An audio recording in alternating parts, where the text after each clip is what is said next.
Bonjour, nous prions Dieu. Bien-aimé ton Père Céleste, nous venons nous prosterner à tes pieds et Seigneur te recommander entièrement ce temps, afin que par la puissance de ta vie, tu puisses nous prendre en charge. Toi seul sais comment il faut parler aux hommes. Utilise Seigneur comme tu sais si bien le faire, les mots humains, les expressions humaines, afin que Seigneur, tu puisses répondre à nos attentes. Ainsi, nous te replaçons toujours à ta juste place, car il faut que tu règnes. Oui, Seigneur, le trône est à toi, le marchepied est à nous. Et nous te louons, nous te bénissons de pouvoir nous confier ainsi à toi, dans le précieux et merveilleux nom de ton cher Fils bien-aimé, Jésus-Christ. Amen. Philippiens chapitre 4. L'apôtre Paul dit ceci: réjouissez-vous toujours dans le Seigneur. Je le répète, réjouissez-vous. Que votre douceur soit connue de tous les hommes. Le Seigneur est proche. Ne vous inquiétez de rien, mais en toute chose, faites connaître vos besoins à Dieu par des prières et des supplications avec des actions de grâce. Et la paix de Dieu, qui surpasse toute intelligence, gardera vos cœurs et vos pensées en Jésus-Christ. Cette épître de l'apôtre Paul aux Philippiens, eh bien, il l'a écrite depuis la prison de Philippe. Et les prisons avant n'ont rien à voir avec les prisons aujourd'hui. Aujourd'hui, les gens, eh bien, ils sont bien lotis dans les prisons. Ils ont tout ce qu'il leur faut. Mais les prisons avant, ce sont des prisons où les gens vivent dans la misère. L'apôtre Paul, eh bien, avec Silas, ils ont été flagellés. Hein? Ah oui. Et ils ont été enchaînés à cause de l'évangile. Et la situation, elle est insalubre.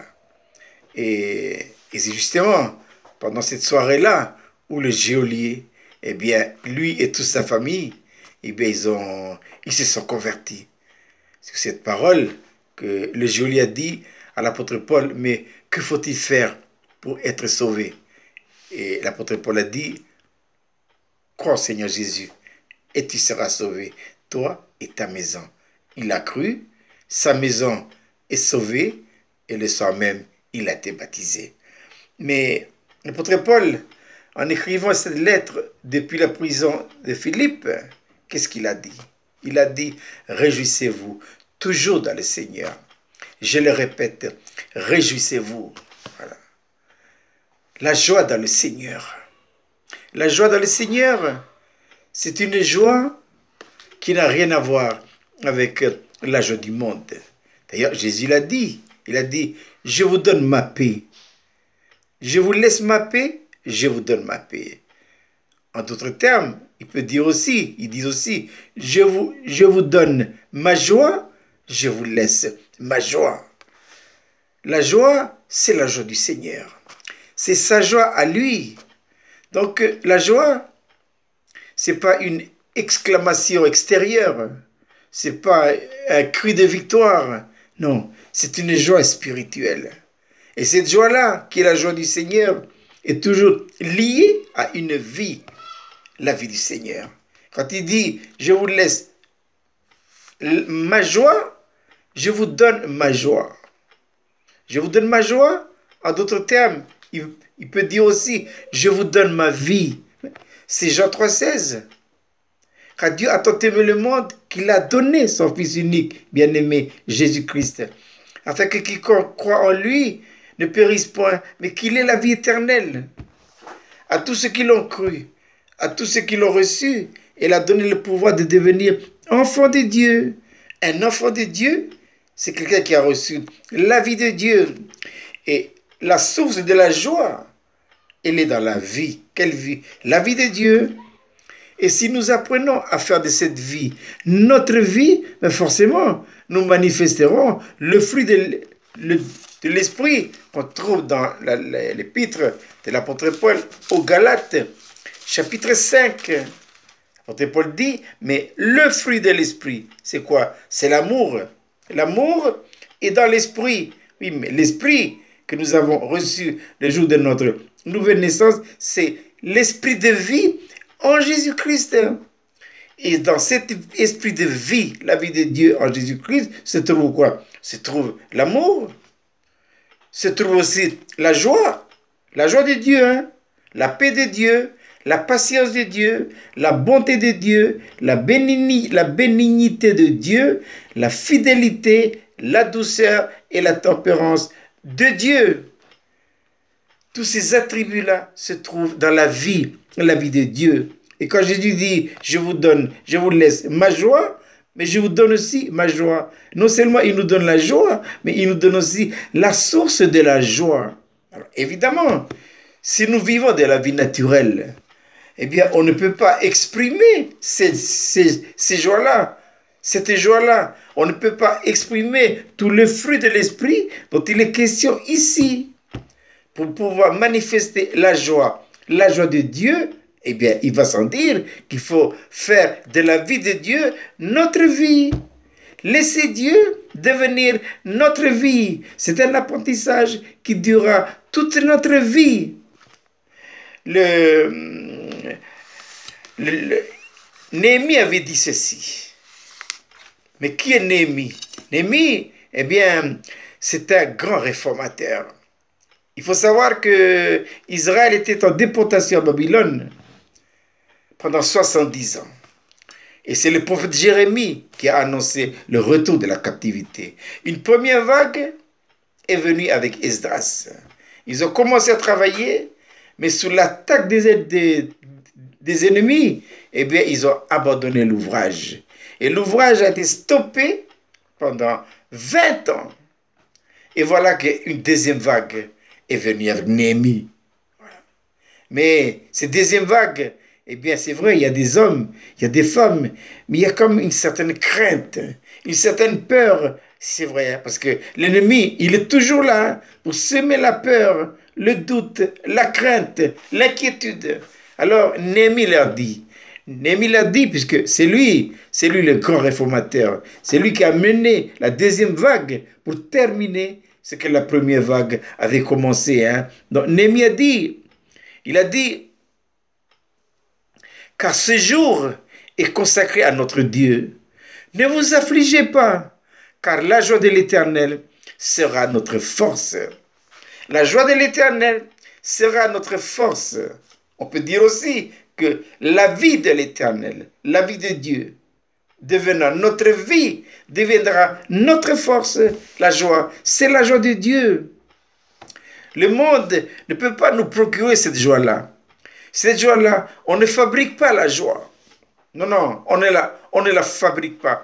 On vit, on expérimente la joie. Mais pour expérimenter la joie du Seigneur, il va sans dire qu'il faut faire de la vie du Seigneur notre vie. Donc, laissez Dieu devenir notre vie. L'apôtre Paul était dans la prison de Philippe. Eh bien, ils étaient là sous les blessures et tout ça. Et que faisait l'apôtre Paul et Silas? Ils ne se lamentaient pas.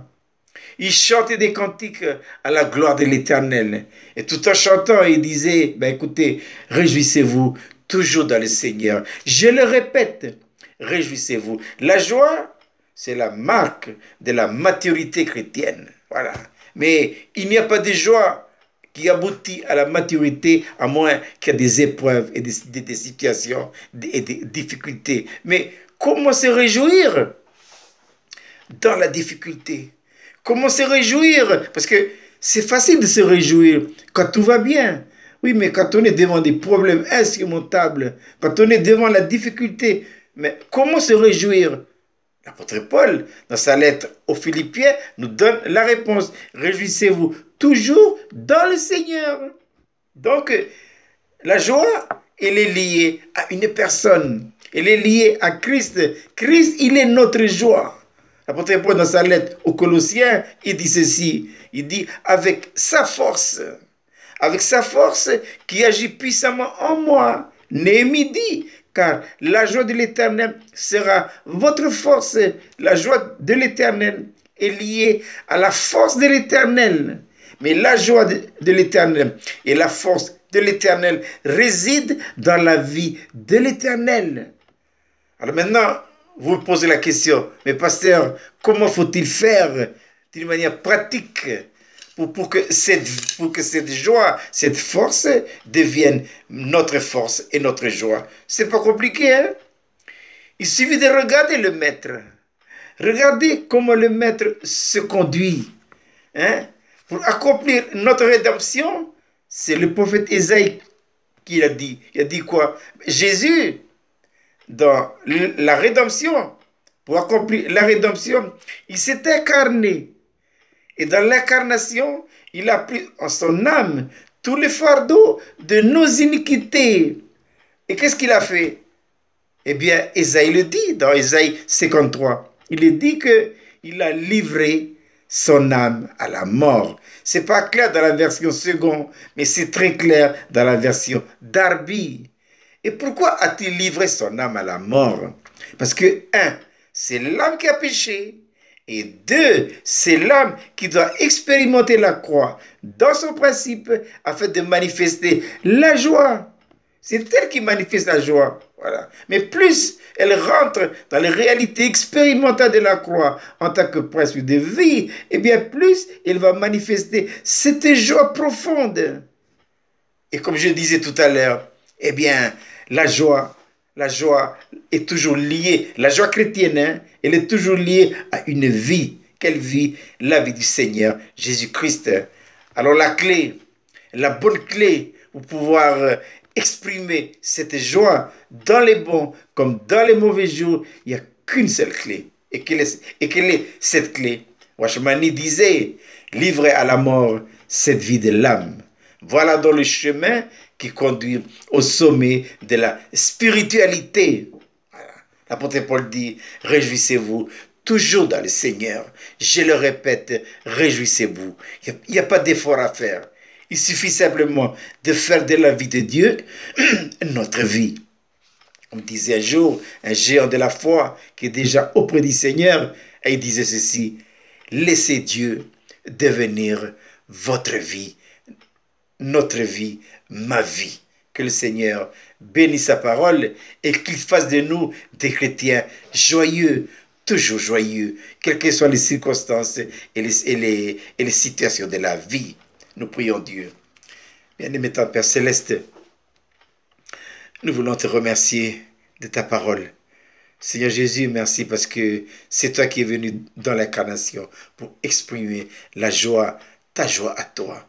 Et merci Seigneur parce que tu es en nous par l'esprit de vie.